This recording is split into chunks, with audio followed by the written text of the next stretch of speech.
नमस्कार दोस्तों। आज का ये video lecture Indian contract act पे है।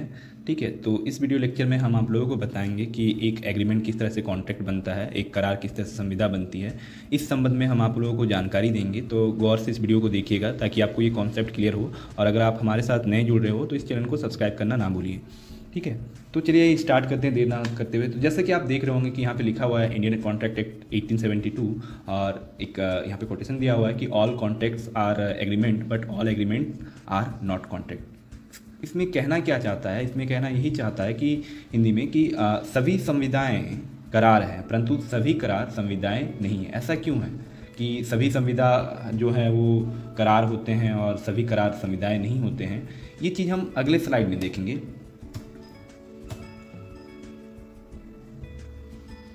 देखिए, एक पहले तो आप जान लीजिए कि एक करार कैसे बनता है। ठीक है, एक एग्रीमेंट कैसे बनती है।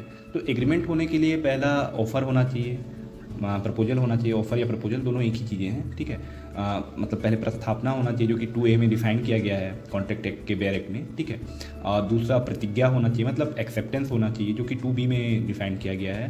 प्रतिफल होना चाहिए, कंसिडरेशन होना चाहिए जो कि 2D में डिफाइन किया गया है। उसके बाद एक करार बनकर रेडी होता है, तैयार होता है, जो कि 2E में आप लोगों को देखने को मिलेगा।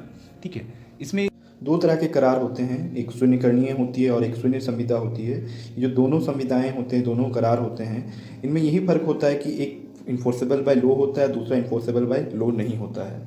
पाती है जिसमें प्रवर्तनीय नहीं होती विधि द्वारा, वो करार नहीं बनती है, वो शून्यकरणीय करार होती है। ठीक है, यह शून्य करार होती है। परंतु जिसमें इन्फोर्सबिलिटी मतलब प्रवर्तनीय होती है विधि द्वारा, वो करार मतलब बन जाती है। ठीक है, अब एक करार किस तरह से कॉन्ट्रैक्ट बनता है वो हम अभी देखेंगे, लेकिन उससे पहले मैं बता दूं एक एग्जाम्पल देकर ताकि आप लोग और अच्छी तरह से इसे समझ जाएं।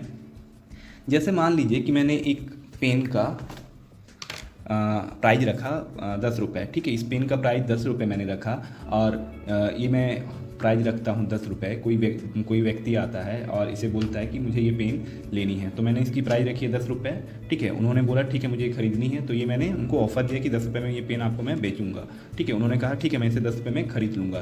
तो इसमें जो है ये मेरा एक ऑफ़र था, उन्होंने एक्सेप्टेंस दिया, मतलब अपनी प्रतिज्ञा दी कि हाँ मुझे ये पेन लेनी है 10 रुपये में। ठीक है, तो यहाँ पे करार बनता है, लेकिन इसे यहाँ पे प्रतिफल की भी ज़रूरत है। तो प्रतिफल क्या है? ये पेन जो मैं बेच रहा हूँ ये उनके लिए पेन प्रतिफल है और मेरे लिए वो जो 10 रुपये है वो प्रतिफल हो जाएगा। ठीक है, मतलब कंसिडरेशन हो जाएगा। उसके बाद ये करार बनकर तैयार हो जाएगी। ठीक है, तो इस तरह से करार को आप समझ सकते हैं। अब हम देखेंगे कि एक करार किस तरह से कॉन्ट्रैक्ट बनता है। इसके भी बारे में आप लोगों को अगले स्लाइड में पता चलेगा, जो कि सेक्शन 10 में इसके बारे में दिया गया है कि एक एग्रीमेंट कैसे कॉन्ट्रैक्ट बनता है। तो उसके लिए पहले तो कॉम्पिटेंसी होनी चाहिए, मतलब योग्यता होनी चाहिए। ठीक है, फ्री कंसेंट होना चाहिए, लॉफुल ऑब्जेक्ट होना चाहिए, लीगली इन्फोर्सिबल होना चाहिए और लॉफुल कंसिडरेशन होना चाहिए। इन चीज़ों की ज़रूरत है, अन्यथा ये करार जो है वो कॉन्ट्रैक्ट में तब्दील नहीं होगी। कॉम्पिटेंसी मतलब जैसे मान लीजिए कि कोई ऐसा व्यक्ति जो कि 18 साल से कम उम्र का है, वो अगर किस तरह का एग्रीमेंट करता है तो कभी कॉन्ट्रैक्ट नहीं बनेगा।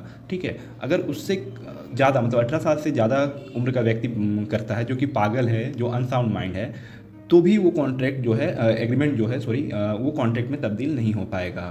फ्री कंसेंट में बताया गया है, जिसमें कोर्सन के बारे में बताया गया है। ठीक है, कोर्सन रहेगा मतलब दबाव के द्वारा अगर आपको किस तरह की जोर ज़बरदस्ती की जा रही है आपसे कॉन्ट्रैक्ट करने के लिए, तो भी वो कॉन्ट्रैक्ट नहीं माना जाएगा। दूसरा है अनड्यू इन्फ्लुएंस। मान लीजिए कि आपके रिलेटिव कर रहे हैं कि आप इस कॉन्ट्रैक्ट में पड़ जाएँ, या फिर कोई भी ऐसा व्यक्ति जो कि आपके रिलेशन में आता हो, या फिर आपके शिक्षक गण होंगे, या फिर ऐसा कोई भी व्यक्ति जो कि आपके विल को डोमिनेट कर सकता है, वो भी यहाँ पे वाइड हो जाएगा। ठीक है, वो भी कॉन्ट्रैक्ट नहीं बन पाएगा। अगर मान लीजिए आपके साथ किसी ने फ्रॉड किया है, ठीक है, जो कि मान लीजिए कि आपको किसी ने 10 रुपये के सामान की जगह आपसे 20 रुपये उन्होंने ले लिया है। ठीक है, तो वो एक तरह का फ्रॉड हो जाएगा, वो भी कॉन्ट्रैक्ट नहीं बनेगा।